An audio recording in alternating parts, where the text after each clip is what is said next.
ফেব্রুয়ারি ১৯৯৭ একজন র্যান্ডম লোক সোমবার সকাল ৯টায় মেক্সিকো সিটির হিস্টোরিক সেন্টারে একটি অদ্ভুত ঘটনা ঘটায়। ৫০ কেজির একটি বরফের ব্লক ঠেলে নিয়ে যাচ্ছে উদ্দেশ্যহীনভাবে। আর এই বিষয়টি সবার জন্য খুবই অদ্ভুত ছিল, তাই অনেকেই এই সিচুয়েশনকে বোঝার চেষ্টা করছিল, কিন্তু এতে তারা আরো বেশি কনফিউজ হয়ে যাচ্ছিল। আর অনেকেই এই বিষয়টিকে ইগনোর করাই ঠিক মনে করেছিল। আসলে সেই ব্যক্তিটি ছিলেন মেক্সিকো সিটির কন্টেম্পোরারি আর্টিস্ট ফ্রান্সিস অ্যালিস, যিনি কারো দিকে না তাকিয়ে না থেমে সেই বরফের ব্লকটি ঠেলে নিয়ে যাচ্ছিলেন রীতিমতো। তিনি কখনো দোকানের পাশ দিয়ে যাচ্ছিলেন, আবার কখনো রাস্তা পার হচ্ছিলেন, আবার কখনো একটি টেরেস থেকে নিচে নামছিলেন। এভাবেই দিন যত গড়াতে লাগলো, সেই বরফের ব্লকটি তত ছোট হতে লাগলো। আর সন্ধ্যা ৭টার মধ্যে পুরো বরফের ব্লকটি গলে গেল। আর এই পুরো পারফরমেন্সটিকে ফ্রান্সিস নাম দিয়েছিলেন প্যারাডক্স অফ প্র্যাক্সিস।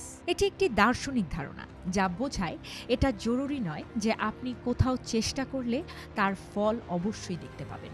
বাস্তবে অনেক সময় ফলাফল সম্পূর্ণ শূন্য হতে পারে।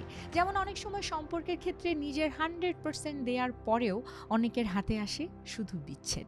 আবার কোনো পরীক্ষার জন্য পুরো বছর কঠোর পরিশ্রম করার পরেও কয়েক নাম্বারের জন্য আমরা কাঙ্ক্ষিত ফল থেকে পিছিয়ে পড়ি। নিঃসন্দেহে বাস্তব জীবন অনেক সময় আমাদের এমন ফলাফল দেয়। আর এমন অবস্থায় ভুলটা না আপনার, না আপনার পরিশ্রমের।